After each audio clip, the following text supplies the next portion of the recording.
नमस्कार दोस्तों, आप सभी का हमारे YouTube channel study with D में आप सभी का स्वागत है।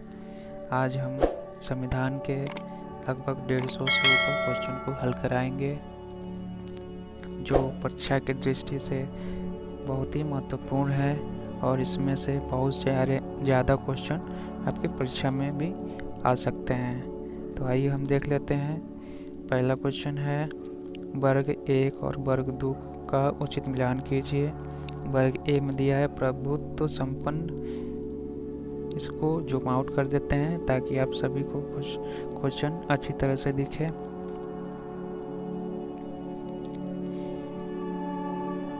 इसका सही आंसर है सी, यानी पहला का बी मिलान सही रहेगा, दूसरे का सी मिलान सही रहेगा, तीसरे का डी मिलान सही रहेगा, चौथे का ए मिलान सही रहेगा।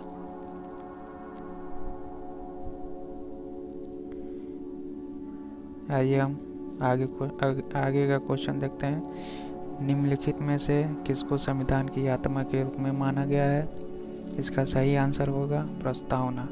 प्रस्तावना को संविधान की आत्मा के रूप में माना गया है, जो राजस्व लेखपाल 2015 में पूछा जा चुका है।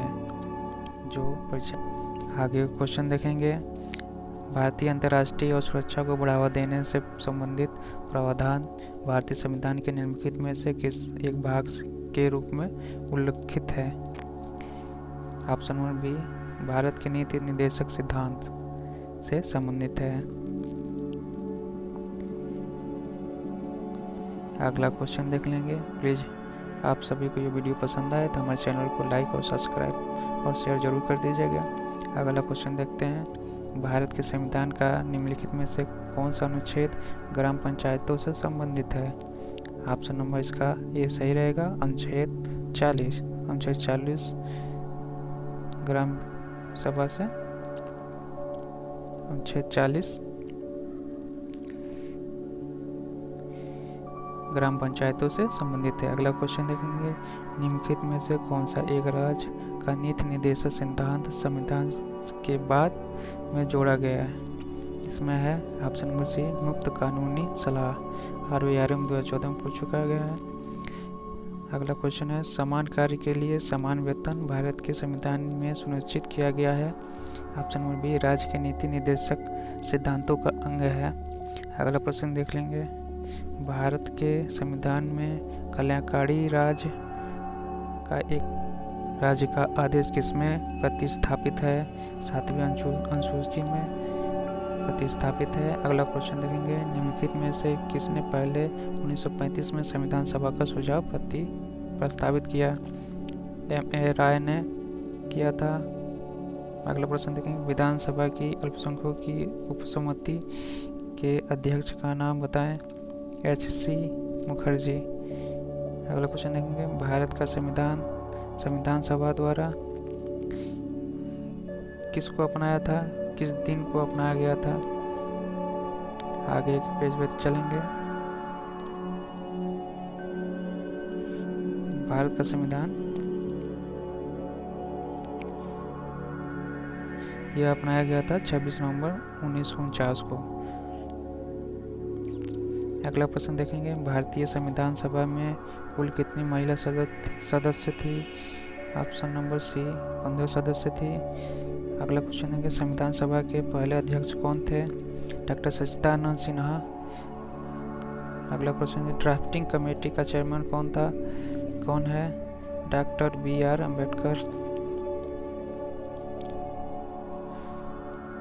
अगला क्वेश्चन देखेंगे। राजनीतिक प्रजातंत्र का तात्पर्य उस जीवन विद्या से है जो जीवन में सैद्धांतिक रूप से उदारता, समानता और बराबरी को स्वीकार करता है। Doctor BR Ambedkar. भारतीय संविधान अपने नागरिकों को विचार और अभिव्यक्ति की समानता का वचन देता है। अगला क्वेश्चन देखेंगे। संविधान सभा द्वारा भारतीय संविधान को कब पारित किया गया था? यह पारित किया गया था 26 नवंबर 1949 को। अगला प्रश्न देख लेंगे। 1946 की अंतरिम सरकार में कार्यकारी परिषद के उपाध्यक्ष कौन थे? ये थे Jawaharlal Nehru. Option number D Jawaharlal Nehru. अगला क्वेश्चन देखेंगे, भारतीय संविधान कितने शब्दों का बना है? ये ऑप्शन नंबर सी 1,17,369। अगला क्वेश्चन देखेंगे, भारत का संविधान लिखा गया था 2 वर्षों से अधिक किंतु 3 वर्ष से कम किस समय में? भारतीय संविधान को माना गया है रूप विधान में संघीय और भावना में एकात्मक। अगला प्रश्न है, इनमें से कौन सा भारतीय संविधान की एक महत्वपूर्ण विशेषता नहीं है? यह है, इसे राज्य के राज्यपाल, सांसदों और विधायकों के परामर्श से संशोधित किया जा सकता है। अगला प्रश्न देखेंगे, भारत में पंचायती राज स्थापित करने वाले प्रथम 2 राज्य कौन से थे? वो थे राजस्थान और आंध्र प्रदेश। अगला प्रश्न देख लेंगे, पंचायती राज को पहली बार 2 अक्टूबर 1959 को नागौर जिले में पेश किया गया था। ऑप्शन नंबर सी इसका सही रहेगा, नागौर जिला में पेश किया गया था पंचायती राज को। Option number C. अगला प्रश्न देखेंगे, किस राज्य में पंचायती राज प्रणाली नहीं है? नागालैंड। अगला प्रश्न, भारत में पंचायती राज की त्रिस्तरीय व्यवस्था का अनुमोदन किस समिति में बलवंत राय? अगला प्रश्न देखेंगे, किस समिति ने इस त्रिस्तरीय पंचायत प्रणाली का अनुशंसा की? बलवंत राय। अगला प्रश्न देखेंगे, किस ग्राम पंचायत द्वारा उप प्रधान को पद से हटाने के लिए कम से कम कितने पंचायत सदस्यों का समर्थन आवश्यक है? Option number D 2/3। निम्नलिखित में से क्या पंचायती राज संस्था नहीं है? ग्राम सहकारी संस्था। अगला प्रश्न देखें, प्रति वर्ष भारत में राष्ट्रीय पंचायती राज दिवस 24 अप्रैल को मनाया जाता है। यह संविधान 73वां संशोधन अधिनियम 1992 में जारी होने का प्रतीक है। अगला प्रश्न देख लेंगे, किस समिति के कार्य ने पूरे देश में पंचायती राज संस्थाओं के प्रारंभ के लिए मंच स्थापित किया? ऑप्शन में बी बलवंत राय मेहता समिति। अगला प्रश्न देखेंगे, निम्न में से किस जिलाधीश को संस्थागत करिश्मा कहा जाता है? रजनी कोठरी को। अगला प्रश्न देख लेंगे, किसने भारत में जिला कलेक्टर का पद सृजित किया था? वारेन हेस्टिंग्स ने। अगला प्रश्न देख लेंगे, मूल संविधान में जिला शब्द का उल्लेख किस अनुच्छेद में है? इनमें से कोई नहीं। अगला प्रश्न देख लेंगे, पंचायती राज व्यवस्था के तहत ग्राम सभा के सदस्य कौन है? ऑप्शन नंबर सी पंचायत क्षेत्र में मतदाता के रूप में पंजीकृत सभी वयस्क सदस्य। Option number C. अगला प्रश्न, भारत के उच्चतम न्यायालय की प्रथम महिला न्यायाधीश कौन थी? फातिमा बीबी। अगला क्वेश्चन देखेंगे, निम्नलिखित में से किसने भारत के 73वें मुख्य न्यायाधीश के रूप में शपथ ग्रहण की? Justice TN Thakur. अगला प्रश्न है, नवसृजित उच्च न्यायालय है मेघालय, मणिपुर, त्रिपुरा में। अगला प्रश्न है, विश्व की विशालतम न्यायिक प्राधिकरण है सुप्रीम कोर्ट। पटवारियों लेखपालों के कार्य की देखभाल निम्नलिखित में से कौन करता है? अगला देख लेंगे, ऑप्शन में देख लेंगे, तहसीलदार।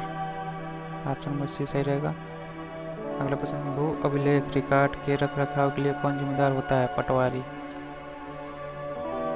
अगला प्रश्न देख लेंगे, कोई व्यक्ति जिला जज के न्यायालय द्वारा दिए गए फैसले से असंतुष्ट हुआ है जो अपील प्रणाली के अनुसार वो निम्नलिखित न्यायालयों में से किस में अपील कर सकता है? ऑप्शन नंबर बी उच्च न्यायालय में। अगला प्रश्न, जिला प्रशासन का मुखिया होता है डीएम। अगला प्रश्न देखें, जिला अधिकारी होता है भारतीय प्रशासनिक अधिकारी आईएएस। अगला प्रश्न देखेंगे, भारतीय संविधान के अनुसार निम्न में से किसे अविष्ट शक्तियां प्रदान की गई है केंद्र को।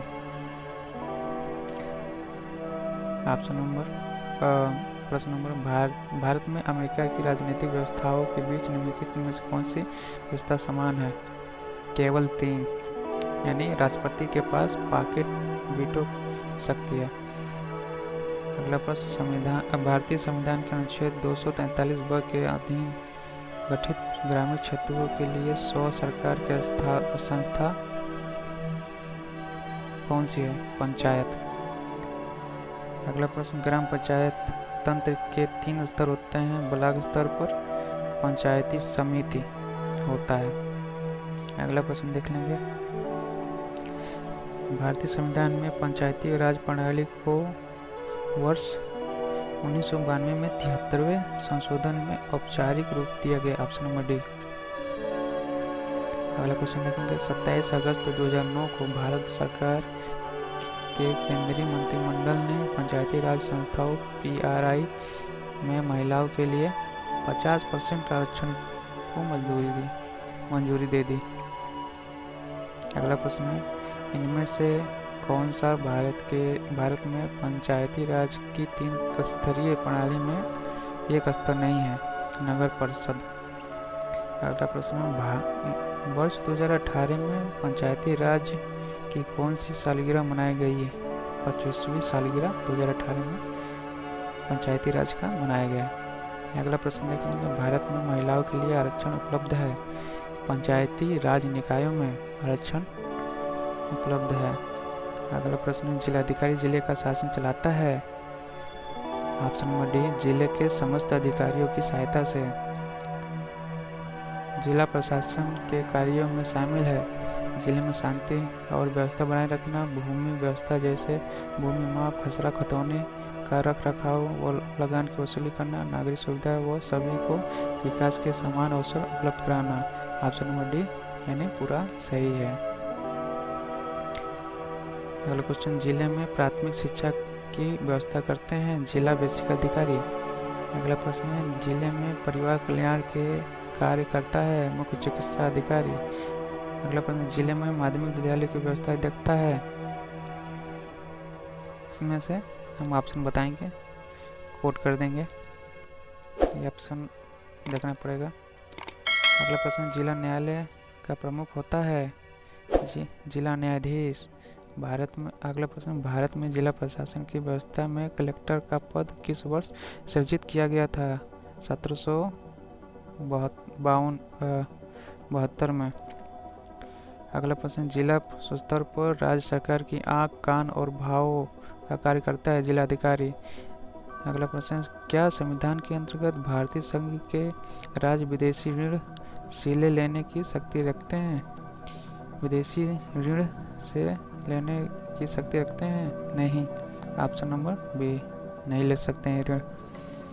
अगला प्रश्न है, सरकारीय आयोग का मुख्य उद्देश्य क्या था। केंद्र राज्य संबंध। इसका मुख्य उद्देश्य था केंद्र राज्य संबंध से। अगला प्रश्न देख लेंगे, किस याचिका के अंतर्गत न्यायालय, अवर न्यायालय या किसी अन्य प्राधिकारी के समक्ष लंबित किसी मामले को उच्चतर प्राधिकारी या न्यायालय में स्थानांतरित करने का आदेश मिलता है। उत्प्रेषण। अगला प्रश्न देखें, किसी व्यक्ति को सुप्रीम कोर्ट में एक न्यायाधीश के रूप में नियुक्ति के लिए योग्य नहीं माना जाएगा जब तक वो कम से कम 10 साल के लिए उच्च न्यायालय का या 2 से अधिक ऐसे अदालतों का उत्तरवर्तन में वकील रहा। Option number D.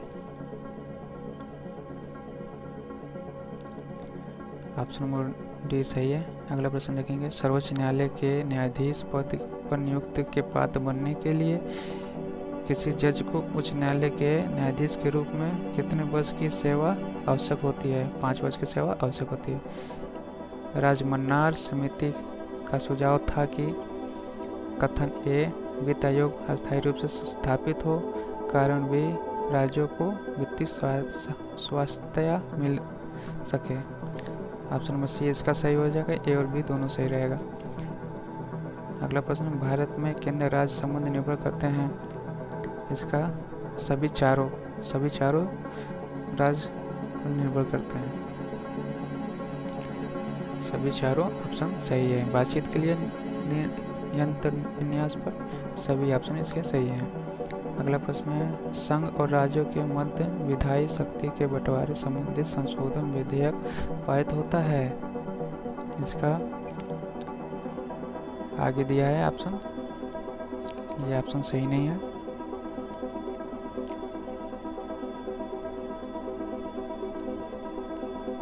इसका होता है सदन के कुल सदस्य के बहुमत तथा सदन में उपस्थित एवं मतदान करने वाले सदस्यों के 1/2/3 बहुमत के साथ साथ आधे राज्यों द्वारा संपुष्टि के उपरांत। अगला प्रश्न देखते हैं, निम्नलिखित में से कौन से कार्य राज्यों पर केंद्र के बढ़ते हुए नियंत्रण के उत्तरदायी हैं। इसका सही ऑप्शन है, नीचे कोड दिया गया है। इसका सही ऑप्शन है 1, 2, 3, 4 यानी सभी ऑप्शन सही है। राज्य में शक्तिशाली नेतृत्व का अभाव, दलीय अनुशासन, केंद्र पर राज्यों की वित्तीय निर्भरता, केंद्रीय दलों का उदय। अगला प्रश्न देख लेंगे, निम्नलिखित में से कौन सा केंद्र द्वारा लगाया गया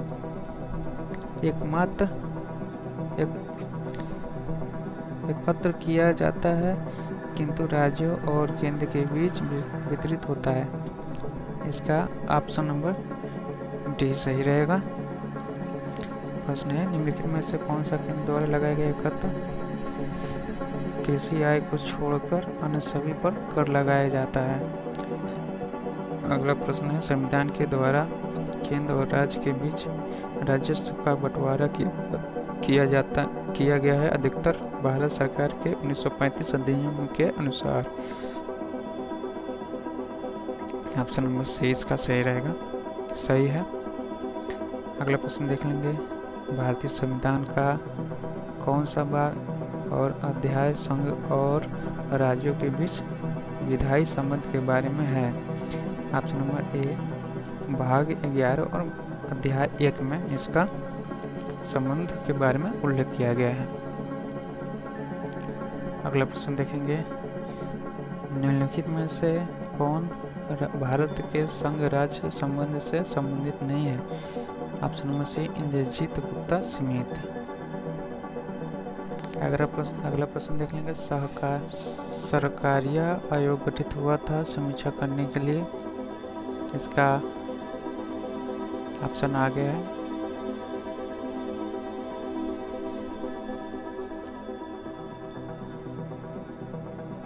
संघ और राज्य के मध्य संबंधों के लिए। अगला प्रश्न देखेंगे, निम्नलिखित में से कौन एक सरकारी आयोग की संतुष्टियों में सम्मिलित नहीं है। ऑप्शन नंबर सी अवकाश प्राप्त राज्यपालों को लाभ का पद ग्रहण करने से वर्जित किया जाए।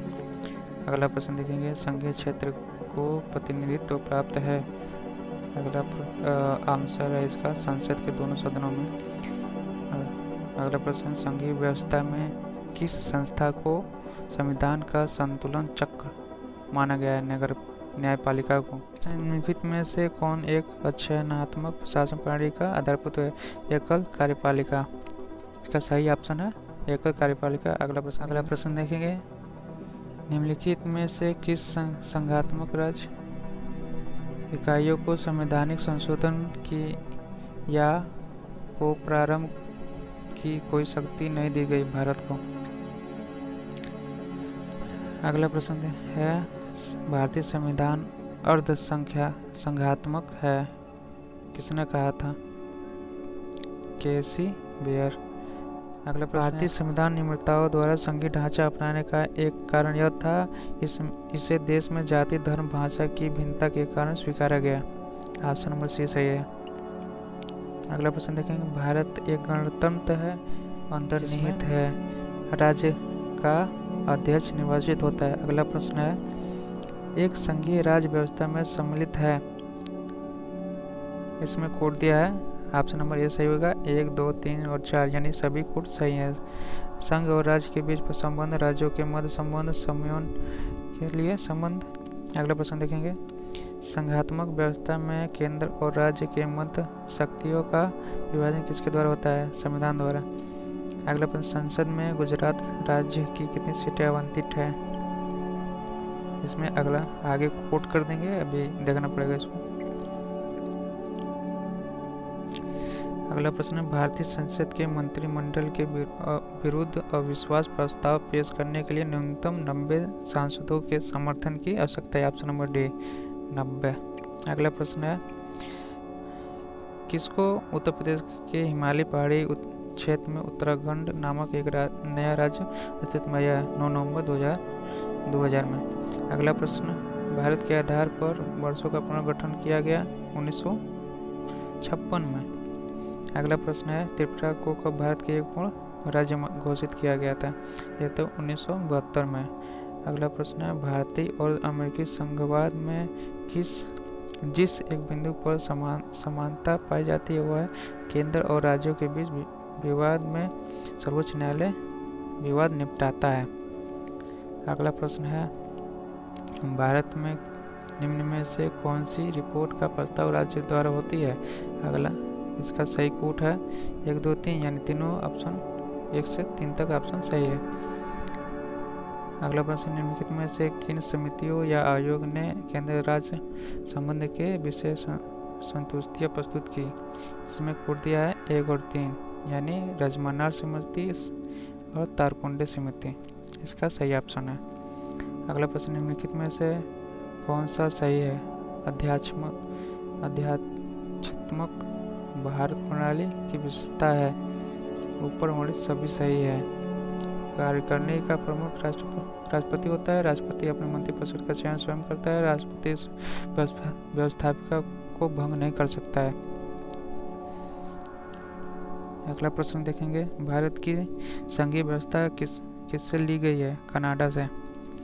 Option number B. अगला प्रश्न देखेंगे, नीचे 2 वक्तव्य दिए गए हैं जिनमें एक को कथन तथा दूसरे को कारण कहा गया है। इसमें कथन यह है, भारतीय राजनीतिक व्यवस्था की प्रकृति संघीय है। कारण दिया गया यह शक्ति के केंद्र पर केंद्रीकरण करता है। ऑप्शन नंबर बी सही है। इसमें ए और आर दोनों सही है, परंतु अगला प्रश्न देखेंगे, कौन सा मत बेहद रूप से भारत में क्षेत्रवाद के अस्तित्व से संबंधित है? उपरोक्त सभी। ऑप्शन नंबर डी, भारतीय संघ के स्वतंत्र होने की मांग, पृथक राज्य की मांग, पूर्ण राज्य की मांग। अगला प्रश्न है, सरकारी आयोग की संतुष्टियां निम्नलिखित में से किससे संबंधित है? केंद्र और राज्य संबंध से। अगला प्रश्न है, केंद्र सरकार और राज्य सरकारों को प्राधिकार प्राप्त है भारतीय संविधान से। अगला प्रश्न है, केंद्र एवं राज्य के बीच संवैधानिक शक्तियों का बंटवारा दिया हुआ है 7वीं अनुसूची में। अगला प्रश्न, केंद्र तथा राज्यों के बीच शक्तियों के वितरण के लिए भारत का संविधान 3 सूचियों को प्रस्तुत करता है। निम्नलिखित अनुच्छेदों में से कौन से 2 अनुच्छेद शक्तियों के वितरण को विनियमित करते हैं? अनुच्छेद 245 तथा 246, इसका सही आंसर है ऑप्शन नंबर ए। अगला प्रश्न, संघात्मक राज्य में केंद्र व राज्य व शक्तियों में परिवर्तन किया जा सकता है? ऑप्शन नंबर सी, संविधान संशोधन द्वारा। अगला प्रश्न, संघात्मक सरकार का निम्न में से कौन आधार है? इसका सही आंसर है केंद्र व राज्यों के मध्य संबंध में। अगला प्रश्न, संघात्मक शासन में पाया जाता है? ए और बी दोनों सही हैं। संविधान की सर्वोच्चता, लिखित व कठोर संविधान। ऑप्शन नंबर बी, ए और बी दोनों सही है। अगला प्रश्न देखेंगे, निम्नलिखित में से कौन सा एक भारत के संविधान का संघीय लक्षण नहीं है? एकहरी नागरिकता। अगला प्रश्न देखेंगे, निम्नलिखित में से किसका एक कथन है कि संविधान को संघात्मकता के तंग ढांचे में B.R. अम्बेडकर। अगला प्रश्न, भारतीय संघीय व्यवस्था अमेरिकी संघीय व्यवस्था से इस प्रकार से भिन्न कि भारत में एकहरी नागरिकता है। Option number C. अगला प्रश्न, भारतीय संघवाद बल देता है राष्ट्र की एकता पर। Option number D. शून्यकाल का अर्थ है, सही उत्तर है, जब कोई अति महत्वपूर्ण विषय चर्चा के लिए उठाया जाए। अगला प्रश्न है, लोकसभा के सदस्यों द्वारा निजी विधेयक पेश करने की सूचना अवधि क्या है? 1 माह। ऑप्शन नंबर 1 माह के लिए। अगला प्रश्न, वर्तमान में 553 लोकसभा निर्वाचित क्षेत्र है।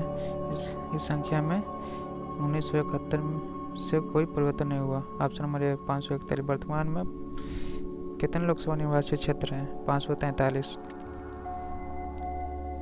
अगला प्रश्न है, संविधान द्वारा विचार की गई लोकसभा की अधिकतम ताकत संख्या क्या है? 552। अगला प्रश्न है, लोकसभा में कितनी सीटें अनुसूचित जाति और अनुसूचित जनजाति के प्रतिनिधियों के लिए आरक्षित है? 131। अगला प्रश्न है, लोकसभा के सदस्यों का कार्यकाल कितने वर्ष का होता है? 5 साल का। लोकसभा के पहले स्पीकर कौन थे? जीवी मावलंकर अयंगर, इसका सही ऑप्शन है। अगला प्रश्न है, भारत में निम्न में से किस लोकसभा अध्यक्ष का कुल कार्यकाल सर्वाधिक रहा? डॉक्टर बलराम जाखड़। अगला प्रश्न, उत्तर प्रदेश में कुल कितने लोकसभा संसदीय क्षेत्र हैं? 80। अगला प्रश्न है, यथा अगस्त 2018 राज्यसभा के अध्यक्ष कौन थे? M Venkaiah Naidu. Option number A. अगला प्रश्न, निम्न में से कौन सी राज्यसभा की शक्तियों में से एक है? यह सही ऑप्शन है। यह गैर धन विधेयकों पर विचार और अनुमोदन करता है तथा धन विधेयकों में संशोधन का सुझाव देता है। अगला प्रश्न है, भारत विश्व का विशालतम लोकतांत्रिक प्रजातंत्र है। इसकी प्रथम लोकसभा कब आयोजित की गई? 13 मई 1952 में। अगला प्रश्न, लोकसभा के सदस्यों के लिए उम्मीदवारों की न्यूनतम आयु क्या निर्धारित की गई है? 25 वर्ष। अगला प्रश्न है, नीलम संजीव रेड्डी भारत के 6वें राष्ट्रपति थे। 6वें राष्ट्रपति संजीव रेड्डी भारत के राष्ट्रपति थे। अगला प्रश्न, भारत के राष्ट्रपति द्वारा चरित्र को बदले बिना सजा की मात्रा को कम करना अनुच्छेद 72 को क्षमा दान कहा जाता है। ऑप्शन नंबर सी सही है। श्री रामनाथ कोविंद भारत के 14वें राष्ट्रपति हैं। अगला, रामनाथ कोविंद को वर्ष 2017 में भारत के 14वें राष्ट्रपति के रूप में चुना गया था। अगला प्रश्न है, भारत के राष्ट्रपति का कार्यकाल कितने वर्ष का होता है? यह 5 वर्ष का होता है। अगला प्रश्न है, उपयुक्त में से कौन सा अनुपातिक प्रतिनिधित्व प्रणाली के नियमानुसार एकल संक्रमणीय के मत के माध्यम से गुप्त मत द्वारा किए गए मतदान से चुना जाता है? राष्ट्रपति, उपराष्ट्रपति, राज्यसभा के सभी सदस्य। ऑप्शन नंबर 1 और 2, राष्ट्रपति और उपराष्ट्रपति चुना जाता है। अगला प्रश्न, भारत का निम्नलिखित में से कौन से राष्ट्रपति निर्विरोध निर्वाचित हुआ? नीलम संजीव रेड्डी। अगला प्रश्न है, किस भारतीय राष्ट्रपति ने आयरिश स्वतंत्रता संग्राम में भाग लिया था? बीबी गिरी। अगला प्रश्न है, राज्यसभा की विशेष शक्ति इस आशय का प्रस्ताव अपनाकर संविधान के अनुच्छेद 249 में दिया है कि राज्य में सूचित में शामिल किसी भी मामले के संबंध में कानून बनाने के लिए संसद को सशक्त बना सके। ऑप्शन नंबर डी सही है। अनुच्छेद 108 के प्रावधानों के तहत लोकसभा और राज्यसभा की संयुक्त बैठक को राष्ट्रपति द्वारा बुलाया जा सकता है। Option number C 108। अगला प्रश्न है, लोकसभा में मतदान करते समय टाई की स्थिति में स्पीकर के पास वोट डाला जाता है। अगला प्रश्न है, भारत के पहले प्रधानमंत्री पंडित जवाहरलाल नेहरू ने 14 अगस्त 1947 में मध्यरात्रि को नियति से वादा ट्रस्ट विद डेस्टिनी से इसकी भाषा कहाँ से दिया था? संसद से। अगला प्रश्न है, इनमें से कौन सा भारत का कार्यवाहक राष्ट्रपति नहीं है? डॉक्टर जाकिर हुसैन। अगला प्रश्न है, भारत में राष्ट्रपति अपना कार्यकाल पूरा होने के पहले अपना त्यागपत्र किसको दे सकता है? उपराष्ट्रपति को दे सकता है। अगला प्रश्न है, अनुसूचित जनजाति के संरक्षण के लिए एक क्षेत्र का अनुसूचित क्षेत्र के रूप में घोषणा करने की शक्ति किसके पास होती है? यह भारत के राष्ट्रपति राष्ट्रपति द्वारा राज्यसभा में कितने सदस्यों को नामित किया जा सकता है? 12 सदस्यों को नामित किया जा सकता है। अगला प्रश्न है, 42वें संविधान संशोधन के माध्यम से भारतीय संविधान में कितने मौलिक कर्तव्य सम्मिलित किए गए? 10। अगला प्रश्न है, मार्च 2019 तक उपलब्ध जानकारी के अनुसार भारतीय संविधान में कितने मौलिक कर्तव्य है? 11 मौलिक कर्तव्य है। अगला प्रश्न है, मौलिक कर्तव्यों से संबंधित अनुच्छेद 51A को संविधान में द्वारा शामिल किया गया, वैसे संशोधन के अधिनियम के द्वारा।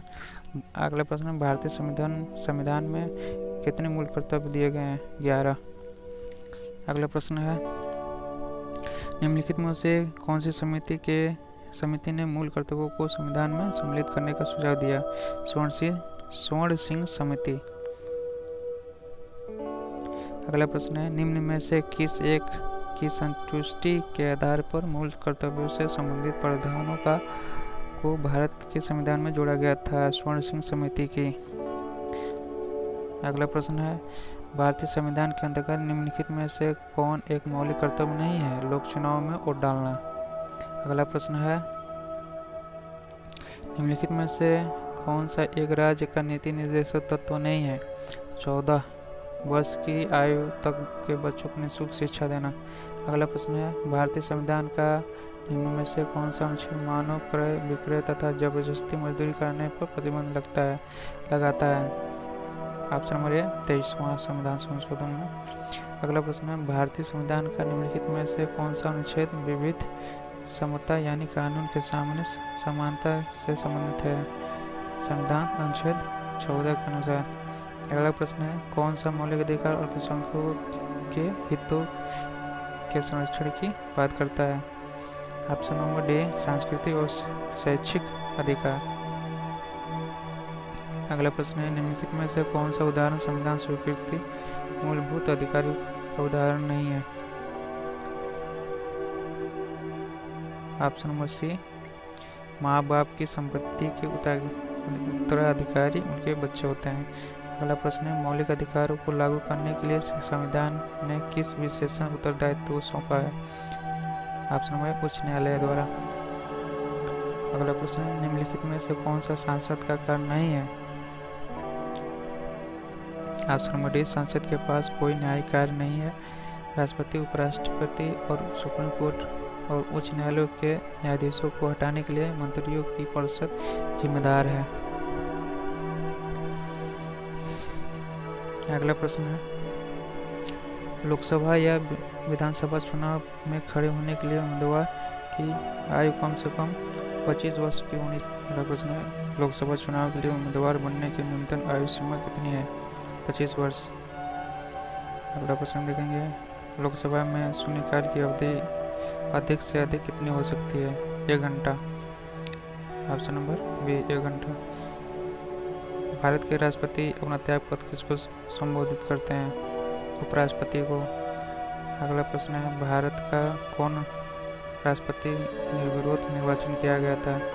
एन संजीव रेड्डी। अगला प्रश्न है, उपराष्ट्रपति को अपना कार्यकाल समाप्त होने से पूर्व अपने पद से हटाने के अधिकार निम्नलिखित में से किसके पास है? राज्यसभा को। अगला प्रश्न है, भारतीय संविधान के किस अनुच्छेद के तहत उपराष्ट्रपति का चुनाव होता है? अनुच्छेद 66 में।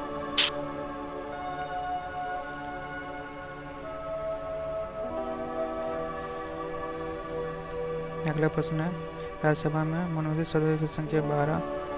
अगला प्रश्न, प्रत्येक 2 वर्ष के बाद राज्यसभा के कितने सदस्यगण सेवानिवृत्त हो जाते हैं? 1/3 भाग। राज्यसभा के पदेन अध्यक्ष होता है, कौन होता है? उपराष्ट्रपति।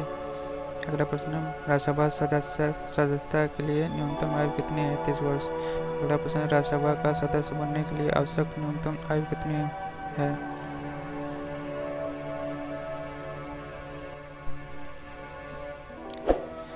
मृत्युदंड के मामले में क्षमा देने का अधिकार किसे है? राष्ट्रपति को।